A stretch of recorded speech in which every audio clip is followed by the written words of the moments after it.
All right. Thank you everyone for joining us this evening for the Career Fair Prep Workshop. And we're going to kick things off with introductions. My name is Julie Jurek. I use pronouns she, her, and I am one of the career consultants in the CPDC, working primarily with CIT undergrads. And I'm Peter Paul DePasquale. I use he, him pronouns. I work with CFA, that's architecture, design students, school of art students, the BXA program. So we got a nice spread between Julie and myself in terms of all the students we cover. So it should be interesting night.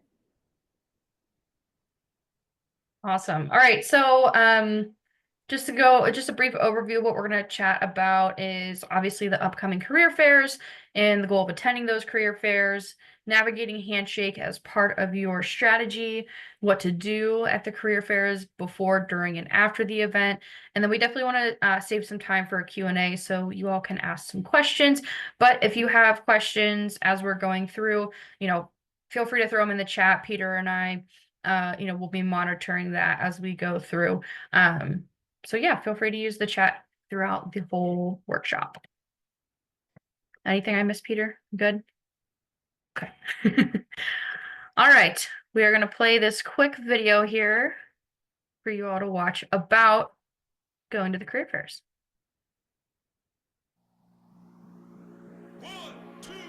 Cool. Is there audio? Oh, good. Okay.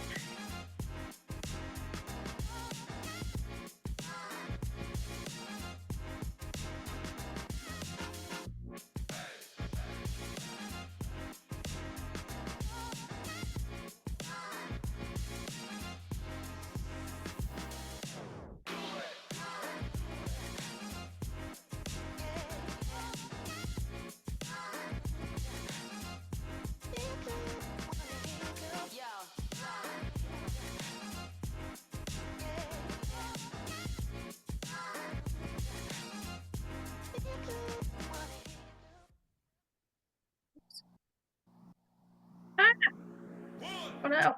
There we go. Okay. All right. So here is a look at what the spring looks like. So we have a lot of events coming up, a lot of different networking events and career fairs, obviously. Feel free to take a picture of this slide if you want real quick. But also we'll be sharing this out afterwards as well. But they're coming up quick. The first one being February 7th. And then we have Jumpstart, a career networking event for first and second years, STEAM, PSIP, all kinds of things coming up. So it is very great that you're attending today. Okay, so let's get into what are the goals of a career fair, right? And this also applies to the networking events as well. But the goal is to really gather information about the companies and organizations. A lot of you are going to be looking for a job or an internship, right? And learning about these different companies or organizations is crucial to, kind of making the right choice. And another goal is introducing yourself to employers or alumni if they're in attendance as well to build those relationships. And, it's a really good networking opportunity and helping you get comfortable with having conversations with employers and alumni because it likely won't be the last time that you do so. And, find out what competencies employers value. So what does that mean? What kind of things are they looking for, in an employee? And you can hear from them firsthand instead of, oh, well, I heard that my friend said that their friend said that they want someone with leadership skills.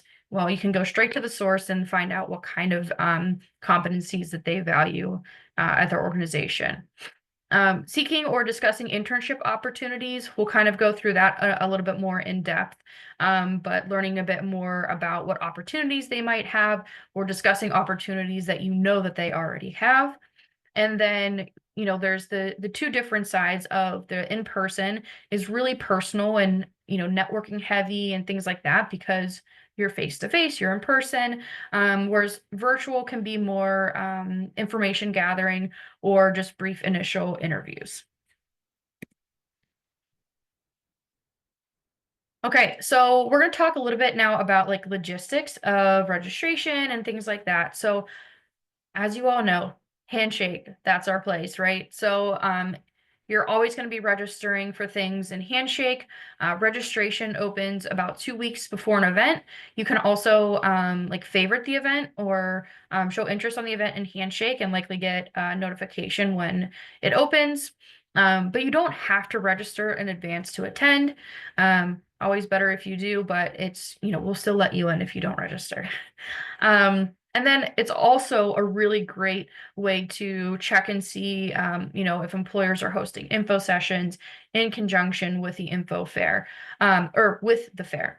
So sometimes employers will host something either before or after, and things like that. So it's always great to keep that in mind as well. Okay, and then registering for a virtual fair is a little bit different. I mean, you will still register about 2 weeks ahead of time, but then you have to register for each day. And you have to also sign up for specific employer sessions. So what's really cool about the virtual career fairs is that these are either one-on-one sessions or group sessions, right? So you have to sign up for those time slots. It's very different than an in-person fair where you're kind of just walking around and, kind of a la carte. You can kind of walk around and talk to different folks, where this is very regimented, pre-planned, and scheduled. So, how do you find them in Handshake, right? So on your homepage on the left-hand side, there's the events, and then you click on that, and then you click on career fairs at your school. And this is kind of just a sample of what one of the pages would look like. Like I was saying, you can favorite it or obviously register once that is open, but there's a lot of different information here. So obviously the description about the purpose of the fair, and then you really want to look at all the employers attending or also employers that you're following, which is really helpful.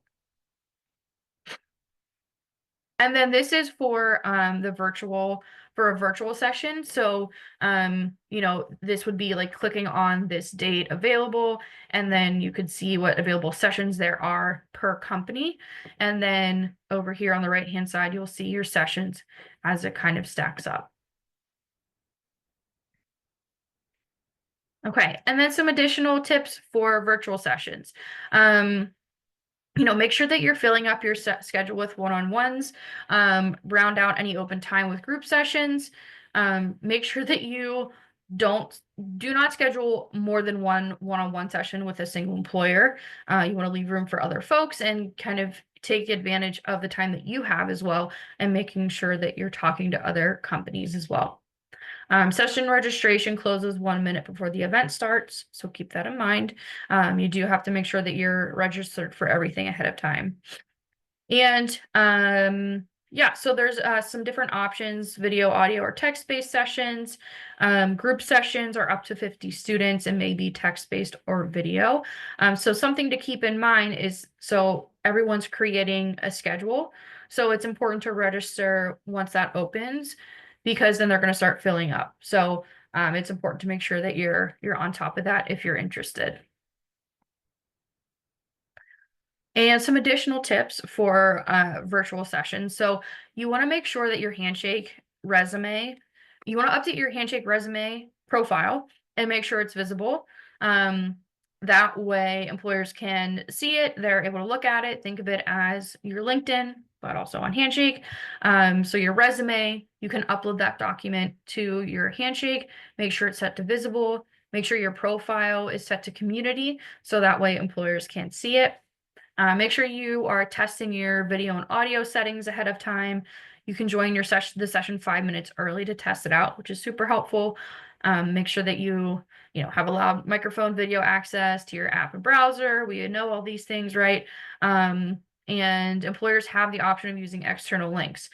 So it may be on Teams or something different. So just make sure that you're reviewing all the information ahead of time. Make sure that you're preparing your lighting, your background, your attire, all of that good stuff. Make sure you're in a well-lit area. Your background is either blurred or you have a background like I have. And make sure you're dressed to impress as well. And then there's some video requirements and tips from Handshake here that we'll send out as well after this. Okay, so We expect you to attend all of your scheduled one-on-one sessions with employers unless something comes up, right? We understand that life happens and things like that, but it is good to honor your commitment. If you're no longer able to attend, make sure you cancel the session within Handshake prior to the fair if you can. Um, if an employer reports that you've missed a scheduled one-on-one, we have these outlined consequences for the first offense and multiple offenses. So bottom line, just make sure you're communicating as needed. You can also reach out to your career consultant if that's helpful to let them know that you can't attend. Like I said, we understand that life happens. But if you're able to cancel the session ahead of time, otherwise, maybe reach out to your career consultant or, follow up afterwards as well. And I'll turn over to Peter. All right, everybody. So next, we're going to talk about bigger picture mentalities of going into the fair. This is going to be a little more specific to in person, but this also plays out to all the virtual options as well.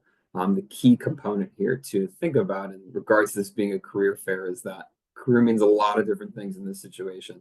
If you're not walking away from the career fair with a direct internship, direct job offer, that does not mean it is a failed effort. This is a whole comprehensive practicing tool in regards to networking, learning about the dynamics of talking about yourself and the work that you do, as well as planting those seeds for potential future employment opportunities. So, stepping into this, it can be really important to just set some goals for the events. These can be bigger picture components like I want to be able to network, I want to be able to meet some people. They could be particular. I want to make sure I talk with 3 companies, or I want to make sure I talk with this particular individual. Having those in mind will allow it to be something that if you check off those boxes, have a sense of accomplishment. If they're vague and amorphous and don't necessarily have definition in regards to your goals, it can be hard to leave the event feeling like, okay, what did I accomplish? What did I get to? So having some ideas about what in particular you want to be able to do at the event is incredibly helpful. Some more of the logistic components, how much time do you actually have in your schedule? If you have classes before, during, or after, if you have projects that are due coming up, if you know you have a homework assignment that's going to be a big time crunch, how do you make sure that this is something that fits into that dynamic? There are a lot of components that go into this as a, you're going to be waiting in lines in a lot of cases. You won't know exactly how long it might take to get to an employer. And so it can be really helpful to think about what companies that you want to see the most. Having a priority list and having sort of objectives about who you want to meet with and why you want to meet with them is really valuable because, again, you're all very busy. We know you're busy. We meet with you all the time. It can be something to really juggle the way in which you'll be able to use this event to the best of your abilities. So in terms of doing a little bit more of that research, so review all the companies before attending the fair. Take a look at some of the companies that you don't recognize. Don't just look for the big names that you do. Check to see what they're hiring for. Again, this is a great opportunity to use Handshake to help you with these components. Look at the company's profile through Handshake. Look at the jobs that they're offering. That can offer a lot of different insight if it's a company that you should go speak to. Maybe there's 2 or 3 that you know, but they don't have the type of jobs that you might actually be looking for, but this other company does. There's that priority shift in regards to thinking about who should I speak with first in case it's really busy the day of. And consider taking on a range of organizations. This is a really good opportunity to stretch, to cover some different ground in regards to who you might be looking for. It's a exploration phase in regards to being able to investigate employers that otherwise you might not have been able to interact with. For each of those companies of interest, to learn more about them, what does that really mean? Look at their products, look at their portfolios, the purpose, the mission statement they have on their website. Look at the HR pages, look at some people on LinkedIn in regards to who works there. Take a look at their presence. Look at Glassdoor, look at their company website, look at their LinkedIn profile for the company. Take a look a little bit more and dive into what are going to be the dynamics of working there, who works there, what are their different office locations. There's a lot to look at. Research any positions that are of interest to you. So again, looking into those options for what are they posting, take a look around at what have they also posted in the past. What are some other types of positions that they've offered in regards to what could be available in the future, not just what's available right now.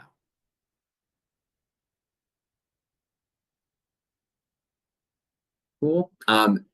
Now, in regards to thinking about what do you do in regards to yourself, like how do I personally prepare for what I want to bring? You want to hone in on your top, most relevant hard skills, soft skills, and really consider how those can be embedded into anecdotes, stories, and real life examples to demonstrate them. It's one thing to talk about your proficiencies in regards to what you can do. It's really helpful to have this be more of a tone of storytelling. It's a lot more engaging. It's a lot more communicative.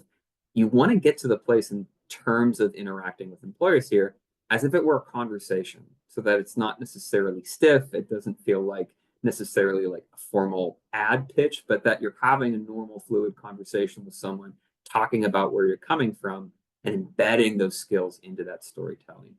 What can be really helpful is practicing 30-second introductions. We have a variety of different modalities for this, and we have some different resources regarding different situations of when it makes sense to do different types of strategies in different industries. My architecture and design students might do a different type of pitch than an engineering student, than a computer science student. So it can be specific to the role and industry. So we have here too a link out, which we'll share to learn a little bit more about that process. But go and talk to your career counselor because there's going to be dynamics that are special in regards to what you want to highlight in that tell me about yourself moment. And again, just like I said, we want it to be a natural conversation. This is something where you want to be able to ask them questions. You want to be able to have a bit of a back and forth so that you get a little bit more of a taste of what it might be like to work at that company and work with the people at that company. So in regards to thinking about what will those questions look like, the classic one is the tell me about yourself. Other additional ones in that are why you're interested in this company and how would you hope to grow in this role. A lot of these have some similar dynamics about talking about your interests. Like what are those different things that you in particular are going to bring to this particular company, both for all the questions actually on this page, having a real understanding of what the company does and what they offer and customizing it to that company will make all of these things a lot more valuable. If your pitch looks the exact same for every single booth that you go to, it is something where you're missing out on an opportunity to really show them that you've done your homework. You know more about them, you know that structure. And in regards to, hey, why are you interested in us? Why this particular role? And tell me about you. All of those are opportunities to also tell them about them. So another way to consider that, think about that engagement component is what are the questions that you want to know about that company, about the particular types of roles they may offer? What does the day-to-day look like? What are some particulars around who are they looking for? What sort of skill sets do they expect to see? For designers and architects, is it what sort of portfolio components? What sort of hard skills do they expect to see in a website or a visual portfolio? Asking about the challenges. What are going to be the friction points in this role? Really showing and demonstrating that you've invested enough mental time into this to picture what will it really look like to do this role. And that level of investment is what's really valued by a lot of these different employers. Okay, so direct logistics. We had talked about this a little bit with virtual, and it's definitely still a component here. Dress for confidence. You should feel good in what you're wearing. There is a component of our dynamics of fashion that's certainly changed over the years, but this is something where you will want to take maybe a step up the rung on the ladder of what you would wear to work. That typically is the comparison of how we want to think about how you would dress for this occasion. Not the everyday wear, what you would do at work, but a step up on the ladder. Do you need a three-piece suit? Likely not. But in this case, if that is particular to your style, and that's how you want to represent yourself, to have individual components of your fashion and your style, that's totally good. But we do want you to really consider about what does that confidence component and what does that professional component mean in regards to what you're wearing. You will definitely want to have your phone on Do Not Disturb. I really suggest turn the phone off. That can be a really good one. Make it a challenge for yourself to just hit the off button. Maybe it does need to be reset every once in a while and can be kind of freeing stepping into the space, being like, okay, I'm going to be present here for this moment. Bring your ID to swipe in. That will be one of the key features of being able to enter into the fair. So you'll want to have that on you. Print around 15 copies of your resume to bring along. It's likely you won't need all of those, but it's good to just have multiple on hand. Have a notepad or open document to take notes after your conversations. Sometimes these things can go really quick, especially with introductions. You want to capture names. You want to be able to follow up with people on LinkedIn. You want to be able to capture emails. You might, in an instance, have 2 or 3 people that you're having a conversation with just because of how it works out in the moment. So being able to document that is incredibly important. So have a little like portfolio for yourself. Have something to carry some of these documents in that is thin. You won't be able to bring in a formal backpack or a large bag. So having something that is smaller that all of these items can fit in is really important. And then huge component is manage your time in line. Again, mentioned a couple different times, depending upon the scenario of how this career fair will be, it could be really crowded. It might not be crowded all the time. It might have areas where the lines are really short. You can see multiple employers, but you'll have to be prepared to be able to be fluid and adjust depending upon what time of day it is and how crowded the fair will be at that time.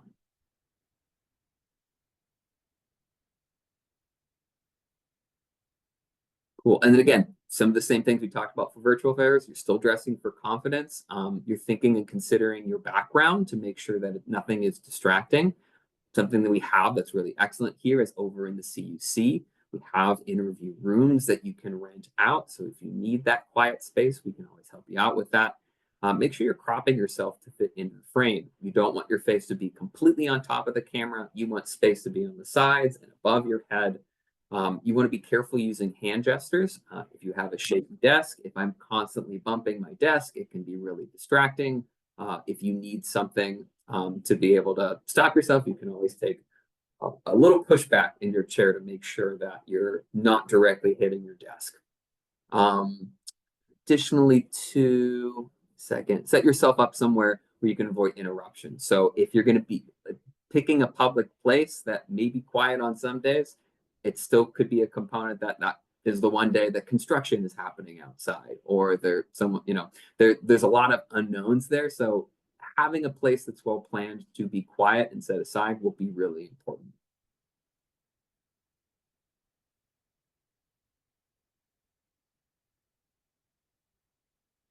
Okay, so during the actual interactions, you want to stay conversational. Say hi to people. Nice to meet you. Capture names, learn names. You want to be able to introduce yourself in a way, again, that's like a genuine conversation. Your self introduction should include elements like your program, majors and minors, components of maybe why you chose CMU, elements that will be telling in regards to the why are you here component, why in particular choose this school, this program, and what about you is that component of like why you're introducing yourself, why you're seeing. You'll want to be able to answer their questions. There can be a variety that come in. It's very similar to a traditional interview format, but a lot of them will be about those interests in terms of like on-campus events, clubs or organizations, projects that you're doing, interest in your classes. So you want to be able to have kind of like a comprehensive set of things that you want to be able to choose from. Think of it like a little library in your pocket or a palette that you have to be able to pull information from. Again, clubs or organizations, personal projects, academic projects, accolades, research, anything that can give a little bit of a taste of what is it that you spend your time on here. It can even be things that are more recreational, like other clubs or organizations or sports. All of those are important components about what make you different, what make you unique. You'll want to make sure that in wrapping up the conversation, you'll talk about your priorities and goals. You still do want to make this a component that you have a goal at the end of it. You have something that you want to reach for in these conversations. Being able to supply contact information is especially important. Connecting on LinkedIn more and more and more is especially important because you want to be able to additionally follow up after these conversations so that you can keep these conversations going if they have a job posted or if they don't. It's something that in the future, again, you're laying seeds for future conversations. And especially, again, write notes, capture business cards, If you have business cards yourself or any materials to hand off to them so that they can have a direct link to a LinkedIn profile or again, your resume, you want to make sure that you hand those things off. We had talked about bringing copies of your resume. It's really easy to, in the moment, forget to actually hand them the resume. I had a number of different students like, oh, it was right there and I forgot to give it to them. It's something that you kind of want to have a procedure from yourself in terms of what are the major things that you want to do during these conversations. In addition, and this is a really cool component to all of our career fairs, we have a recharge room that will be present in Jumpstart and Steam. Like I had mentioned, these events get crowded. It's in a pretty loud space. It can be really overstimulating in regards to being around those different people for long periods of time. So if you ever need a break, we have a reduced sensory space that you can go into and just kind of catch your breath. Just take a few moments if it's something that, is just a little bit too much in the moment. Um, Take a break in between seeing different employers. Been there for a while and want to come back later on, you can always leave the fair and come back in. But this is a way to still be present in the space and just get a little bit of rest in between this. It can be a very stressful event. Talking with employers can be something that can bring up a lot of anxiety for people. And you are definitely not alone. The recharge room can definitely get pretty busy in regards to people wanting to take a little bit of a pause. So know that this is present at all of the fairs. Cool. And then after the fair, so definitely follow up to those conversations. Everyone that you speak to, you want to email a thank you. You can do that on LinkedIn. It's best if you can get a direct email because that's a better line of contact. These recruiters, especially as they're doing the rotation of different career fairs, they're going to get a lot of LinkedIn messaging. And that can sometimes have a bit of a spammy feel just because we get a lot of marketing through LinkedIn. So having the email and the LinkedIn can be really important. Again, taking those notes will allow you to track your conversations, just as down to like, oh, what did I actually talk about with this employer versus this employer? Did I talk about this project or this project? The aspects of, again, taking notes during there will allow you to, in that follow up, say, oh, I was glad we were able to talk about X, or I'm glad you got a chance to describe Y about your company. So those are things that employers found really valuable. Again, when you can make it more personalized to them, when you can remember them, when you can point to aspects that are a little bit more individualized about your conversation, it's incredibly valuable. In regards then to the more direct follow-up, there are going to be a lot of cases where there are relevant full-time positions and internships available, and you'll want to be able to leverage the conversations you've had to talk about the fact that you spoke with a recruiter. So if you're applying to a job that you had the opportunity to talk with someone about, make sure you're connecting the dots, make sure you're speaking with people so that it is clear to that team who is making those evaluations, oh, this is someone who took the extra effort to come and talk to us at a career fair. That above and beyond really helps in this application process world where everything's very digital. It can just be you as a number on screen. But when you've spoken to someone and had that in-person connection, it goes above and beyond. Additionally, too, some companies will have informational sessions and events. If you're folks who are coming in from the architecture department or design department, you know that we have interchange and confluence, events that happen before the career fair. Companies are going to be coming into those in a way that's different than the career fair, but in combination with meeting some of those companies, speaking with people beforehand, the career fair can be an additional component to the conversation, carrying through from different sessions. Some cases, some companies have things in the evening on Thursday or even onto Friday. So pay attention, especially in regards to connecting with your departments about what also is going on around the days of the career fair. Because a lot of companies are coming in on the campus. We might have an alumni that has a great connection with a faculty member, and because they're coming in for STEAM, they're going to go and talk with this particular class. So keep aware in regards to what other things are going to happen outside the fair itself. In tandem with this, this is kind of practice for doing interviews and in regards to having these types of conversations. And so this can be a good place to kind of build off of those moments of, okay, what was successful, what wasn't successful, what was helpful to talk about with this employer, how can I then prepare if there is an opportunity coming up that I'm applying for? what would then the interview look like now, knowing a little bit more about the company and maybe a little bit more about the role. Continue to stay engaged with us. Meet up with your career consultant, both before and after. Make a game plan with them. Use them, leverage us to be able to help you get everything that you can get out of this experience. And then touch base with us. Let's make plans about what to do next, how to reach out to people, how to customize messaging, how to do the job applications. And so we can help you through pretty much this entire process. So come see us. It is 100% our jobs, and we love helping you out with it.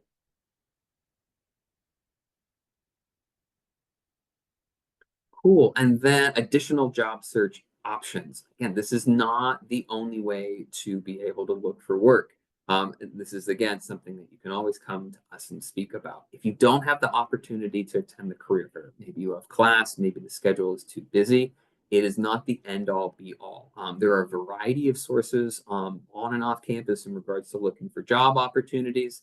We always say when you're looking on job boards and when you're looking around for things, Google searches, being on LinkedIn, looking on Indeed, looking at these other platforms, that's important. It's good to look around in a variety of different places, but begin with Handshake.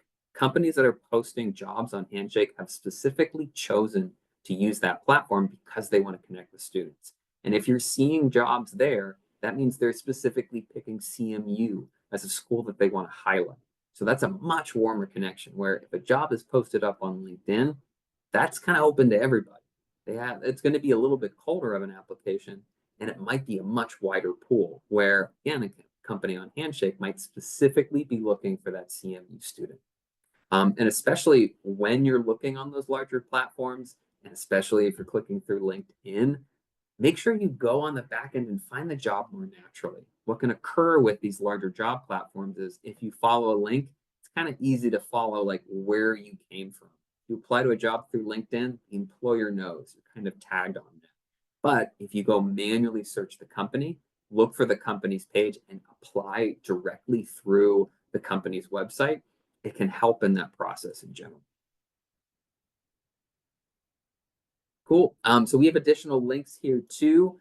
Again, speaking on some of the same thing that we spoke on today in regards to how to prepare, how to follow up, what you do at the fair. So we'll connect with this deck after the presentation in regards to passing on some of these resources. So just know that these are available if you want to learn a little bit more.